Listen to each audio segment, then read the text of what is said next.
I love that it's like make sure you get consent, and it's like, hey, Gemini, I'm talking to an attorney. Do you think I wouldn't ask for consent first? Or hey, how are you, man? I'm doing well. How about yourself? Good, man. I've when I was talking to my wife this morning on what my day looked like, I told her I have a podcast, and she asked me who with, and I said probably the guy with the nicest beard in the BBF. Thank you. It's taking some time. It's taking some time. But yeah, I'm not allowed to cut it off. I told my wife a couple of times, I think I want to go for a new look, and she's like, please don't. So I've Yep. had it for over. Actually, my daughter's born in 2018, so I've had it for as long as she's been around. Yeah. Yeah. I grew this mustache right after we had our first son, so about 4.5 years ago now. Okay. And my wife wishes it would go away, but I'm honestly afraid of what's under here now, man. Like it's been so long, I don't know what I look like without it. I think it looks good. I would like to do something like that. I even told my wife I would do like a little curled up mustache, and she's like, "No, just leave it how it is." I was like, "Okay." It's a great sales tactic. People always comment on it. But all right, man. So I'll kind of get started here. And I want to ask, you're an affiliate of the BBF, Business Brokers of Florida, for those that aren't familiar, but you're not a business broker. No, sir, I am not. So what do you do, man? I'm a business attorney. Well, not just a business attorney. I help business owners and families make sure that they're able to establish their legacies and protect their legacies. So what I do is I help individuals who are going through merger or an acquisition of another business.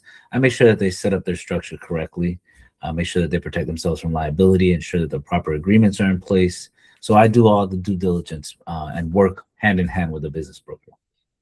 Now, is that what you set out in life to do? Like, was this like your dream job when you were 5 years old?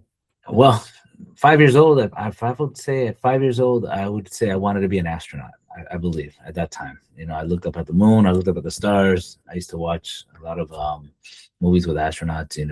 The one with Ed Harris. I can't remember the name right now.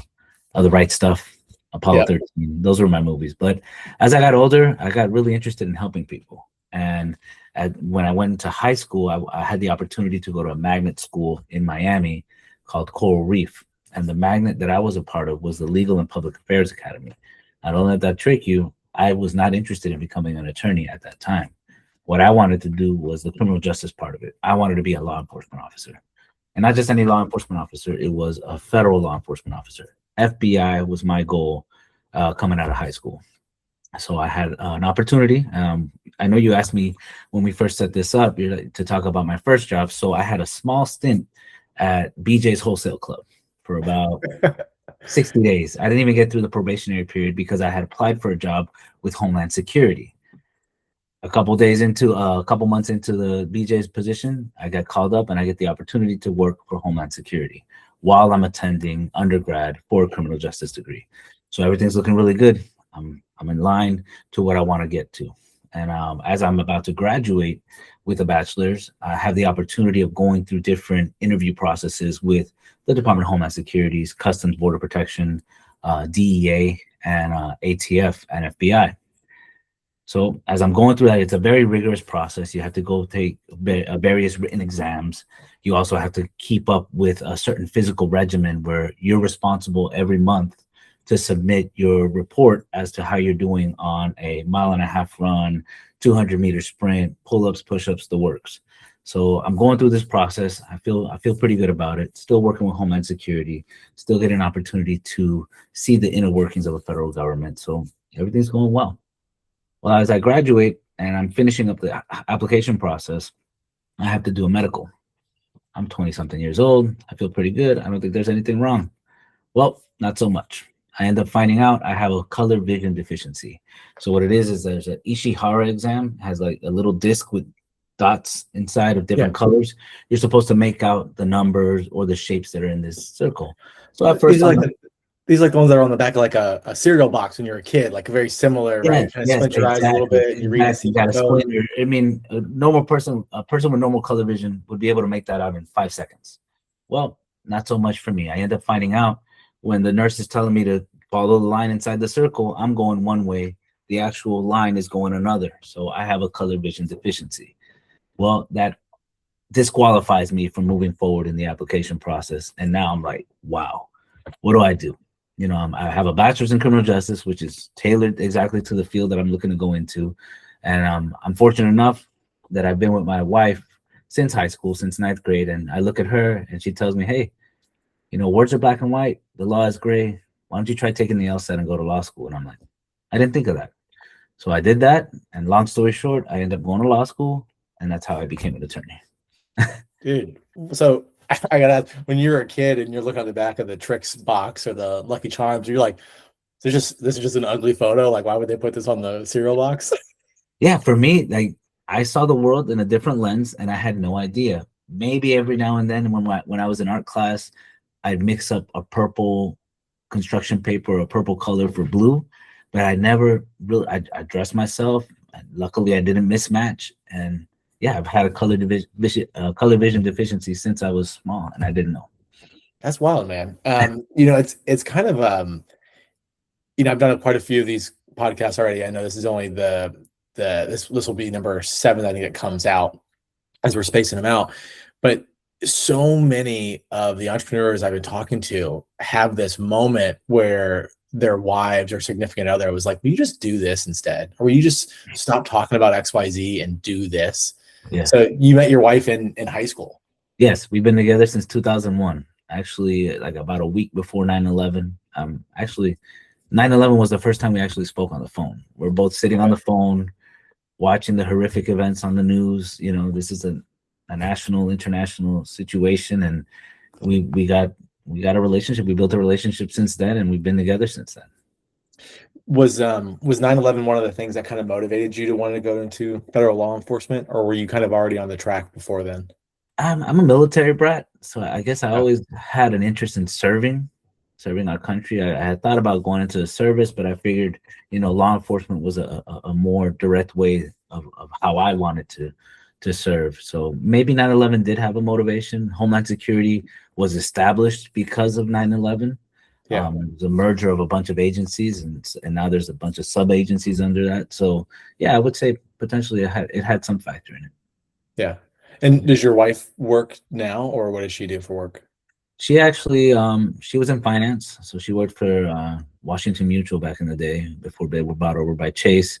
But then I brought her over to Homeland Security as well, and she did a stint of about 15 years with Homeland Security before our third child was born. And once she was born, my wife, we all decided that she stay home and help out. And I mean, she's my right hand though. When it comes to my firm and everything I do with my business, she's helping me out. So yeah, stay-at-home mom, hardest job in the world.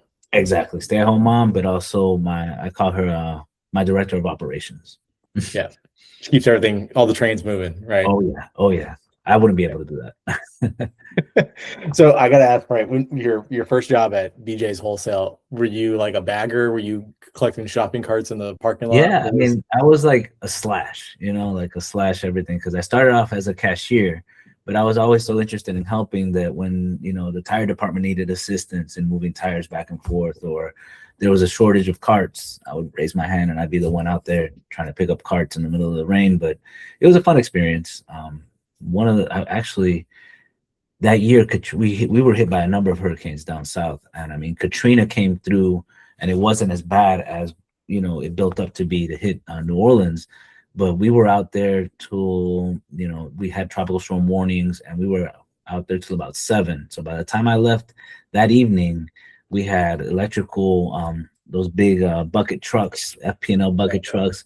Rain was coming down. It was so flooded I couldn't make it back to my mom's house where I was staying. I had to go and stay with my wife's family because it was just so flooded in that area. So there were some fun times, some experiences there at BJ's. Yeah, but as soon as you got the call, you're like, I'm out. Like this isn't. Yeah. I mean, I went and I spoke to the general manager. I remember him telling me, "Oh, well, I guess you're going to be one of the guys at the airport." And I'm like, "No, not so much. I'm actually going to be working in an office downtown, assisting some officers and doing paperwork and bureaucratic stuff." Yeah. So you take the LSAT, you end up going to law school. Where'd you end up going? Actually, in Miami, I went to FIU for undergrad, and I decided that I wanted to stay local. I had opportunities to go to Tennessee, but it just didn't make sense for me at the time. Being with my wife, we were engaged and we were planning to get married. So I ended up staying at Florida International University They had just gotten accredited maybe less than 5 years before I started there. But you know, I saw a great opportunity with a up and coming law school, and now they're one of the ones that score the highest on the bar every year. The students are always, you know, excelling at the Florida bar, and I know a number of colleagues who have gone to some major positions with the government and opened up their own firms as well. So it was local. I decided to stay at FP. You know, kind of a curious question is, a little more than a decade ago, I opted not to go to med school. And I remember talking to an emergency physician that I was working with, and I was like, "Does it really matter where you go to med school?" And he goes, "Chance, do you know what they call the person who finishes last in their med school class?" I was like, "I don't know." He goes, "Doctor." Like, just it doesn't matter. Like, go.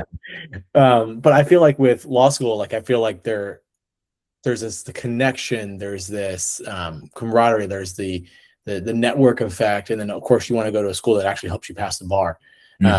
Would you agree with that kind of assessment? Yeah, I mean, I guess it really would depend on what your overall goal is. I mean, if you're obviously trying to get into Wall Street or big law and big corporate firms, then yeah, you're gonna shoot for the Ivy League schools, you know, the big names. But again, when I was looking at it, I was on the mindset of still trying to get within the government, still becoming a government attorney. So I just wanted to ensure, one, that I got my degree, and two, that I passed the bar. Okay.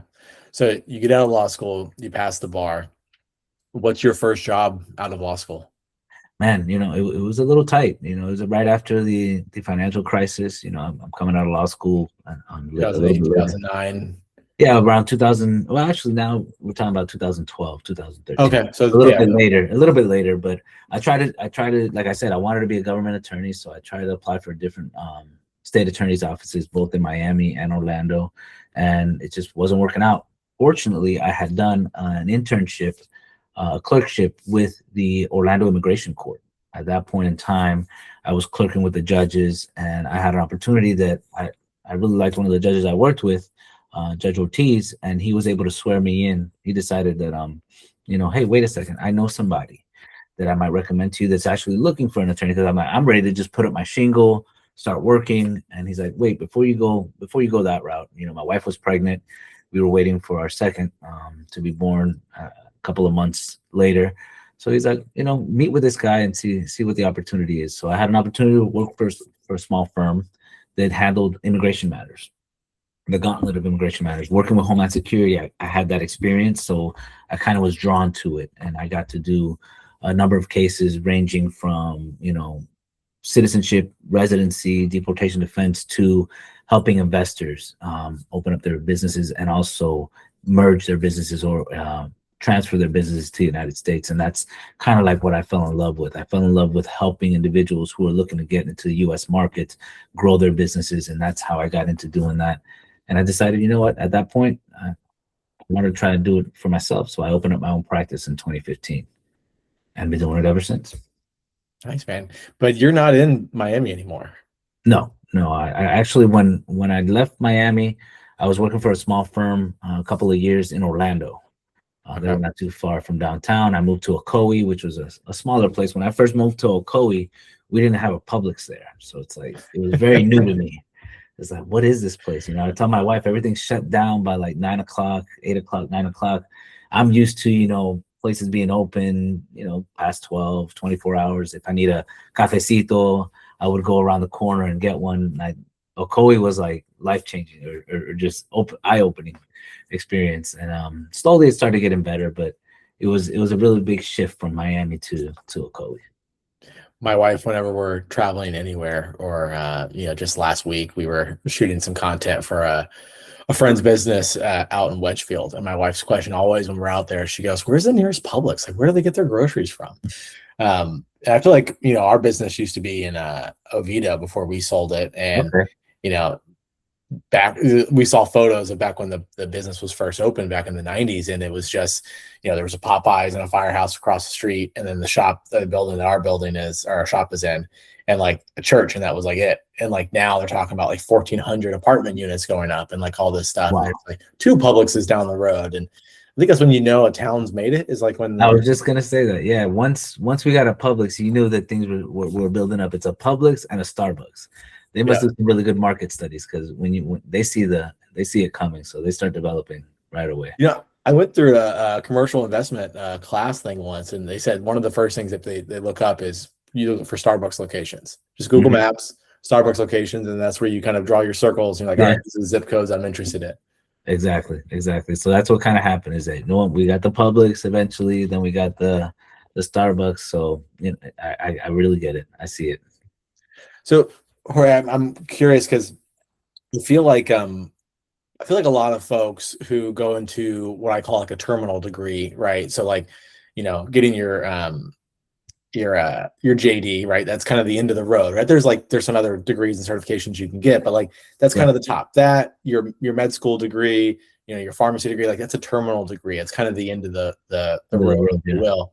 I feel like a lot of folks that I know that own their own practice, whether law or medical or a dentist, like they got into it for the love of what they were doing. And then once they got out and they realized, oh crap, I also have to be like a business owner as well. You mentioned there that before you kind of started working with that immigration law firm, when that judge kind of, put you in touch with them, you thought about hanging up your own shingle there. Did you always have kind of this? I know your drive was law enforcement, I want to serve, but when did that kind of like spark of like, hey, I want to own something, I want to build something, start to really rise up in you? Well, yeah, just after being an attorney for a couple of years, talking to my wife, and just seeing the way that certain things were managed, it's like, well, maybe I could do this for myself. You start believing in yourself. You start having a spark, and somebody supportive, like my wife. I kind of said, you know what, that's not a bad idea, like to build something. And I had thought about it, initially when I became an attorney and talking to the judge.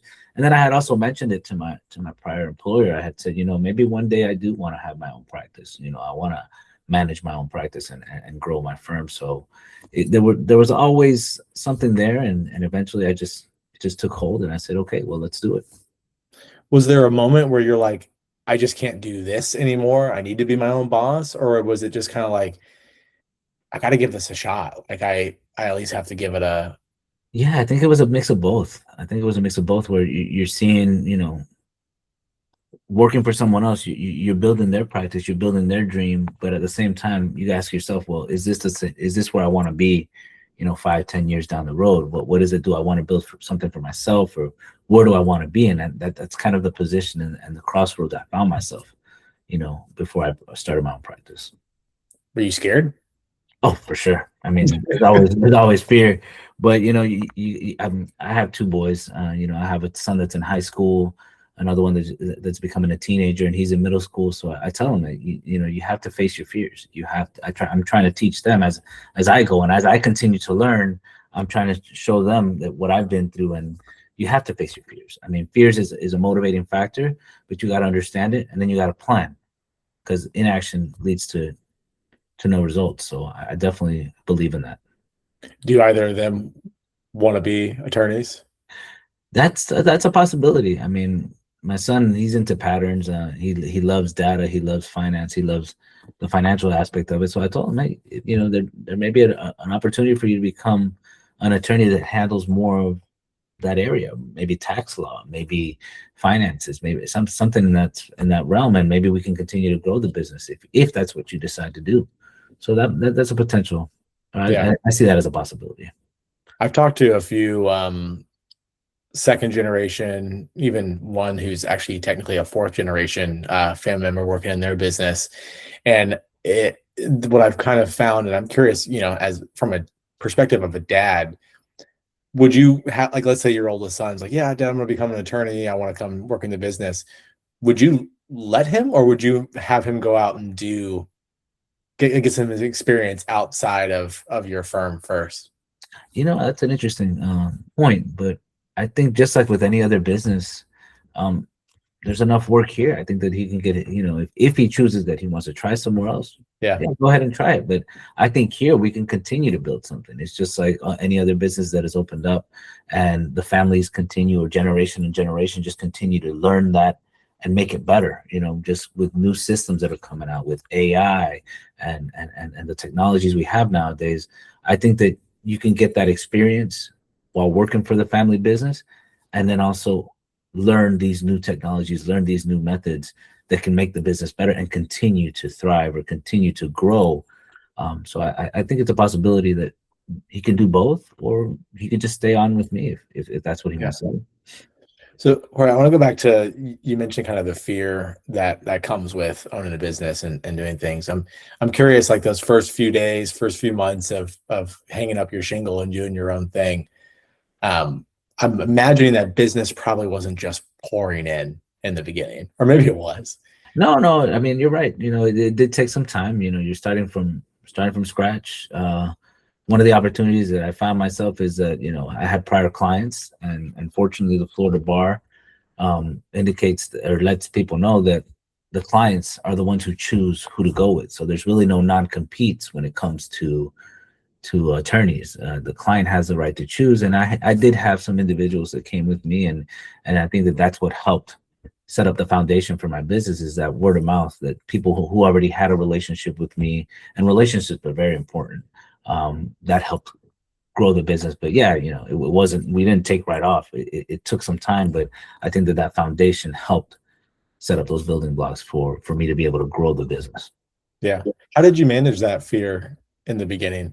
Was it just, I've got this? Like, yeah, I mean, there's some sleepless nights, of course, but you just gotta learn that aspect of it. I had to really delve into how to be a business owner, understand that I myself had helped other individuals set up their businesses here in this country, coming from abroad, not knowing either the language or not knowing the processes. So I took that knowledge, I took that experience, and said, okay, well, I have to take those similar steps. Yeah, law firm is a different type of business, but it's still a business nonetheless. So I did take those take those procedures and processes and applied it to myself. And I had to continue to learn. And just like any other attorney, we have to continue to learn the law. But as a business owner, you still have to educate yourself on how to manage your business and how to be an entrepreneur. Yeah. I love that, man. I love that. Yeah. I feel like there's this, I feel like maybe you're not in this boat, but I feel like after a while, you're like, all right, I feel pretty comfortable. I feel like I'm on the right path. And then, something comes out of nowhere where you're like, well, I've not experienced that before. And then you're kind of jumping hurdles. You've had your practice since 2015, so you're going into year 11 now. Do you still have those learning moments? Oh, always. There's always an opportunity to learn something new or to adjust a method or a practice that you're taking place. Because as I was mentioning, when I first started my practice, yeah, a lot of the focus was immigration based. But now I cover 4 different areas of law where I'm starting to practice, well, not starting, but I've been practicing in these different areas. And one kind of led to another. As I was helping individuals who are investing into the United States and creating their businesses and shifting their businesses here to the US market, I took some time where I was just like, okay, well, if I'm helping individuals or foreign nationals do this, well, why can't I do that for individuals who are already here in the state of Florida, who are either starting up their businesses or acquiring new businesses? So that's where I kind of started bleeding into, okay, well, now I can handle business law. I can handle business formation, structuring a business, restructuring it, or helping individuals go through a merger of purchasing a different entity or a different business. So I took that knowledge and I started just growing that into different areas. And I think that, like you said, there's always an opportunity to learn or kind of adjust. And that's exactly what I've been doing over the last 10 years. Yeah, that's awesome, man. Do you ever look back and you're like, man, I can't believe I'm a grown up one, right? It's like, oh, I can't believe I'm a grown up, right? I'm an attorney. Like I hit that myself all the time. I'm like, oh, a business broker. Like that's wild. Like I still think of myself as a little kid. But do you ever think back to like the version of you when you were at BJ's Wholesale and like, could that kid have ever imagined of what you've built? Yeah, I don't think so. I think that, if you would have told me then, it's like, are you sure? Are you talking about the same person? And no, I'm just a completely different person, but that's part of life, right? You grow, you become a dad, you become a homeowner, a husband, and you're just wearing these different hats, but you're continuing to grow, and you're now using that knowledge to create new things. I mean, I'm a father of three and a proud husband. And yeah, I mean, through each one of my children, I've learned something different. I mean, when I first got my law degree, we had one. And as I was finishing up my, when I first got into law school, we found out we were having one. So going through law school and tackling that and being a parent and trying to, manage a household and a marriage. But then as I became an attorney, we had another. And then as I had just started my practice 2 or 3 years in, we had our third. So it's always, life is just full circle, and you're not only that entrepreneur, but you're also growing your family at the same time as you're growing your business. So it's always fun challenge, and I'm open always to new experiences. I'm hitting 40 now, but it's not the end of the road. It's just going to keep going and keep growing. Yeah, there's that. I'm gonna misquote it, but there's that quote that like what you learn in your 20s, you apply in your 30s, and then starts to pay off in your 40s. I'm curious if you feel that way, like now that you're a decade into your firm, and like you said, you're turning 40. Do you feel like this decade, your fourth decade, is the one that's just going to go up and to the right? Yes, I do. I definitely do. I started my practice 10 years ago, and I've matured into what you see here is now Ocala Equine ESQ. So it went from Sevilla Law to Ocala Equine. And it's just the reason why is that I made a shift. Right after COVID, we decided, I've always been virtual, but we decided to move. We relocated our family to Ocala just because of the area, and the space that we were looking for wasn't what we wanted in Ocoee, wasn't what we wanted. And we just kept looking further north, and we landed in Ocala, and it's a great community. It's the horse capital of the world. So now that shift of knowledge and the experience I have with that firm led me to create this firm. And I'm just providing the same type of service, but it's more tailored to this community that I'm now in. Yeah. Do you still get a lot of immigration law and people E2 visas, people coming in, or I would imagine that's probably more of a South Florida thing, but I imagine that Orlando, that's one of the buyer for my business was an E2 visa. Is it same in Ocala? People are still coming in looking to invest? Because the last couple of years, Ocala has gone through a boom, and it continues to grow. So there's definitely a lot of opportunity for entrepreneurs and business owners. So I do still see that. I do still see a lot of E2s, a lot of investors who are looking for an opportunity, not just here, but within the northern central Florida region. Because, everybody's been coming up, from South Florida. They've just been kind of coming up. Even unfortunately for the events that we've had in the last couple of years on the West Coast, people have kind of decided they want to leave that area too, and they're kind of shifting over. And then we still just have so much international traffic coming into these areas. So there's always going to be opportunities within the immigration field. I'm curious if your firm represents some of these crazy transactions I've read about and heard about in the equestrian space. We had horses growing up. My grandmother had a little 10-acre horse farm, and she boarded horses and whatnot. I think we bought a horse for like $900 or something like that, like my first horse or whatever. And then I hear about these horses that are like 60, 70, 80 grand. And I'm like, I just saw that. Actually today I'm part of the Ocala Chamber of Commerce, or the Ocala Chamber of Economic Partnership. And in their newsletter, they said an individual bought a horse for about $70,000. They turned around and flipped it and sold it for like 1.8 million. So it's just I knew this was a thing. My wife's family is very into horses and showing and that kind of thing, and so I knew that, like, what's the Kentucky Derby, like, if you win the Kentucky Derby, like that horse might make it 10-20 million over its lifetime, fathering other race horses. And like I was like, all right, so I figured that was a very small portion of the pool, like not a real representation of what. And then I met a guy who I used to work with, and his dad was a vet for one of those breeders. And I was like, oh, okay, that's kind of cool. Your dad's a vet. And then I saw his house, and I was like, oh, okay. I didn't realize there was that kind of money in horse breeding and that thing. It's amazing, and there's so many different species, so many different events that are related to the equine industry. It's amazing, and I've gotten the opportunity in the last couple of years just to be a part of it and to see it grow. Every year there's new opportunities here. They just had the a tournament out at the WEC, which is the World Equestrian Center. If you haven't been, I would definitely recommend you come and bring the Heard family. it's pretty impressive, right? It is. A It is. hotel on site and like. Oh yeah, it continues to grow, and there's always different types of events. Last year I got to participate in and sponsor a Clydesdale show for Grants View Clydesdales. I mean, these horses are huge, massive horses, and I got to ride on one of the carriages, and it's just amazing the sound that it makes when they're coming into the arena. Yeah, there's just so many different things out here. So Ocala is going to continue to grow, and they want people to educate themselves and to be involved and to understand what this industry is, because it's beautiful. I mean, you're dealing with an animal that is just blessed to help us, and it's amazing, just really amazing. If you get the opportunity to come here, I would definitely recommend it. I feel like, man, there's a great marketing opportunity for you to drive to and from work in a stagecoach, man. Like, I feel like that would be great. Yeah. I don't know if it's street legal yet, but we'll see. I mean, in Ocala, it's got to be street legal, right? Like, in certain parts, yeah, closer to the farms, but it's just so amazing. You're driving down, you're heading to work or you're heading to a meeting, you look left, and you just see these big old farms and these horses just running or just hanging out, and it's completely different. Yeah. So did you guys move to Ocala?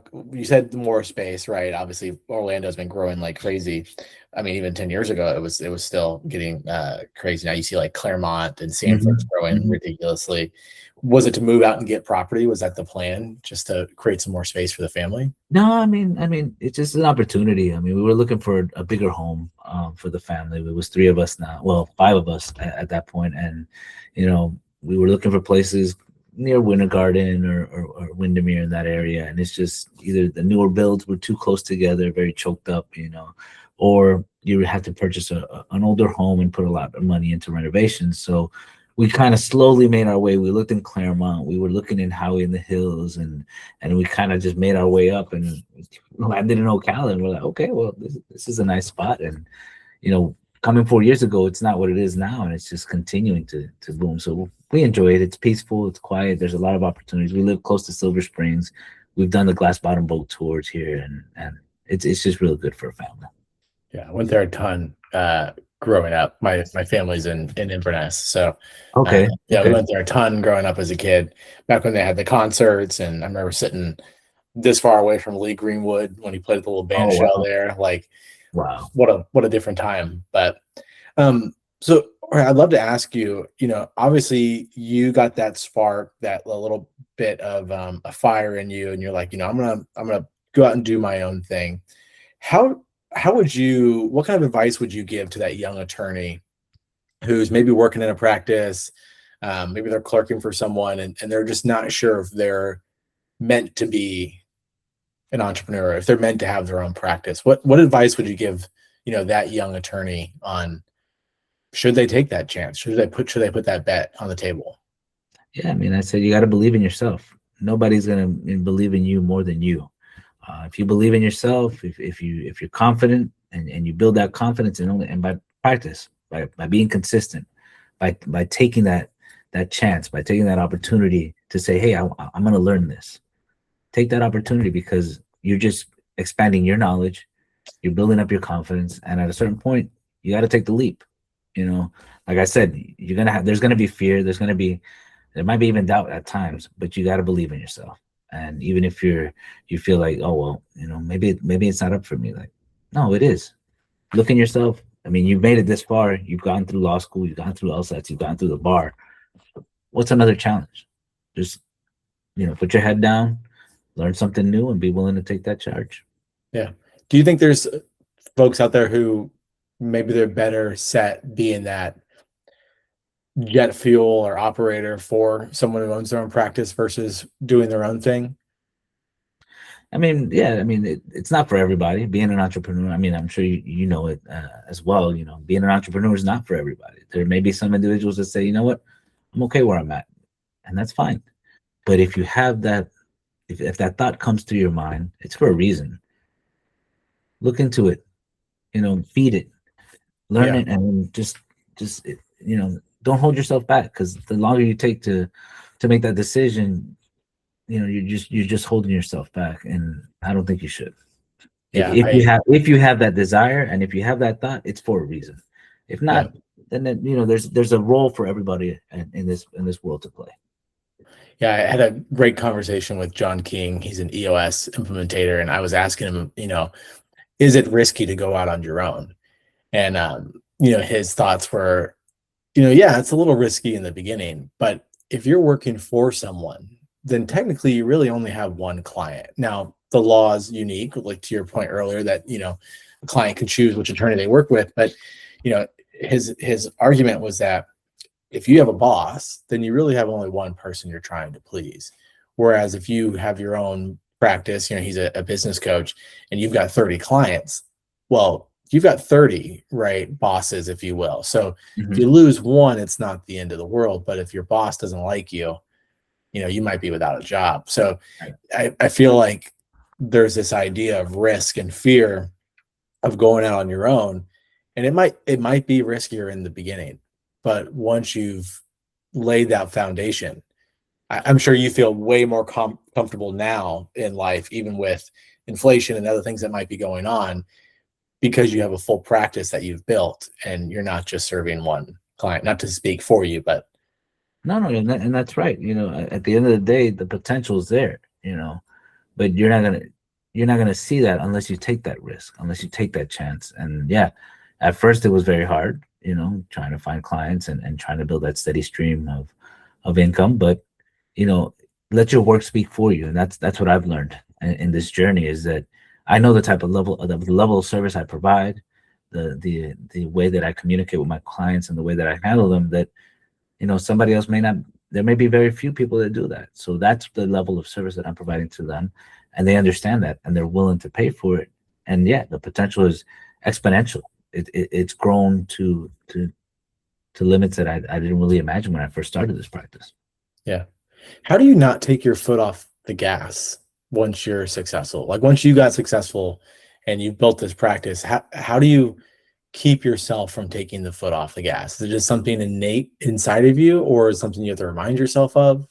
No, I mean, it's what I have around me. It's the core group that I have around me is my family. I'm providing for them. I'm helping them set up a future, give them opportunities that I myself didn't have. My parents are immigrant parents that came from Nicaragua, and I just tell myself, well, this is why I'm doing it. I see them every day. I have the opportunity to be around them, as opposed to having them go to school. My kids do virtual school and they're home. But if we want to set up a trip, or if we want to go on a road trip or do something, I have that ability to do that. But at the same time, I tell them too, I was like, in order for us to live this type of lifestyle, it's like you have to work hard to get there. And that's the constant motivating factor I have, is I have to work hard to continue to live the life that I want to live and the future that I want to set up for my children and my family. Dude, I love that. I love that so much. I had a feeling that there was this underlying drive on why you practice in immigration law and kind of worked with all these people, and I was hoping you were going to kind of bring it out during the course of the conversation. And I think that's just because you're legitimately living the American dream. Yeah. Your parents came here, and now look at you. Yeah, that's exactly it. I mean, just, being through what I've been through. I mean, my family they were doing well. They were doing okay. My grandfather was a civil engineer in Nicaragua. He helped design some of the first roads and some of the first subdivisions and things like that. And they had a good life, But at the same time, my parents came here because of the political strife, and it was to start all over again. And they may have had opportunities there, but they weren't able to see those opportunities through. So what happens? You have to come to this country and you have to work and you have to figure it out. You have to make a life for yourself and your family. And that's what they instilled in me, is that you have to work hard for what you want, one. And then two was make sure that you get an education, and whatever it may be, just make sure that you're doing it and you're doing it right. And that's what they instilled in me. And that's, my wife and I, we talk about it all the time, is what we're trying to instill in our own children, is that hard work ethic and being willing to take a risk. Yeah. Or how much do you attribute your success to just plain hard work, and how much of it, was luck, right? Right place, right time. I think you make your own luck. There's forces out there. I'm not very religious, but I do believe spiritually. I believe in God, and sometimes, based on the work that you're putting in, there's going to be doors that open up for you. There's opportunities that I've had throughout my life because of somebody, seeing me and seeing that, the type of work ethic that I have, to say, hey, let's give him the opportunity. But had I not taken the time to focus, to put in the work, then I don't think that luck would really present itself. So it's a mix of both, I would say. Is that you have to make your own luck. You have to have a drive. You have to stay hungry throughout life in order for you to have those opportunities. Awesome. Well, man, I'll love to give you kind of a minute here. I'd love to hear about the practice, right? Brag on yourself for a minute. How can people find you? And then I do have one kind of closing question after that. But how can people find you? What's your perfect client? Who do you want to talk to? My perfect client is an individual who is a business owner and a family man or a family woman. Why? Because as you're establishing your business, as you're setting yourself up, you want to make sure you have the proper structure in place. Whether it's you, whether it's multiple partners, you want to have the agreements in place that are going to protect your business. That time that you've taken, the blood, the sweat, the tears that you've put into this business, don't let it go to waste. Make sure you have the proper agreements in place, the right corporate structure, and the right succession plan. So that's why I get involved with clients is, well, once you have your business plan and your structure set up correctly and your legacy, well, how do you protect that legacy? Do you have an estate plan for your family? You have to have it. I would recommend a trust. You want to avoid probate. If something were to happen to you, have the right power of attorneys in place, the right documents in place, and to ensure that if something death comes for us all. But if something were to happen to you where you're incapacitated, who's making these decisions on your behalf? Who's making those decisions for your business? So the way I see it is I take a whole holistic view of when I'm helping a business owner. I'm not just thinking about their business and a temporary fix of their business. I'm thinking long term. What is your overall goal on your business? What is your overall goal with your family? And let's get those plans in place. Let's get those right structures in place, financial documents in place. And the same thing goes for immigration clients. Is that if they're coming here to the country, well, what's their overall purpose? Are they looking to stay here temporarily, build a business, sell it, and go back home? Or are they looking to eventually gain a status here where they can remain more permanently? So that's the overall view that I have when I'm serving clients. It's a white glove service. They're talking directly to me. They're not talking to my paralegal or an assistant.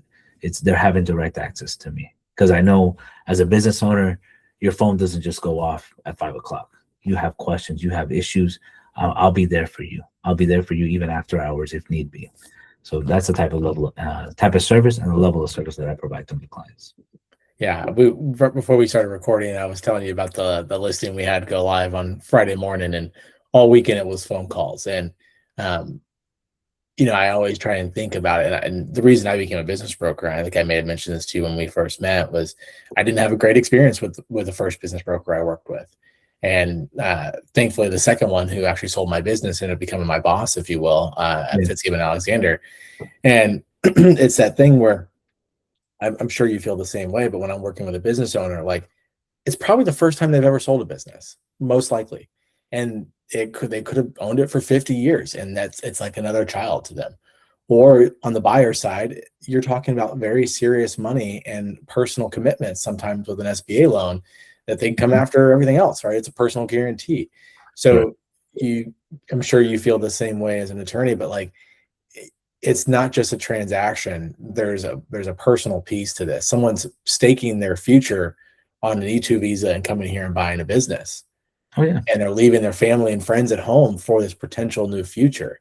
And you want to work with someone that understands that that's just not an hour's worked fee schedule situation. It's a big deal. I agree. I definitely agree with that. I've had individuals tell me similar things where it's like, well, when I first did my first acquisition, or when I nobody told me this, or that last individual didn't show me that, or they didn't present that to me. I'm like, well, I'm trying. Like I said, I'm thinking outside the box for you, because I've seen these situations. I've seen the bad side of it, when somebody hasn't taken that additional step or hasn't considered this scenario. That's what you're hiring me to do, is to be able to guide you through that process and plan a strategy out on how to deal with that should it end up happening. Hopefully it never does, but if it does, we'll be able to take care of it. Yeah.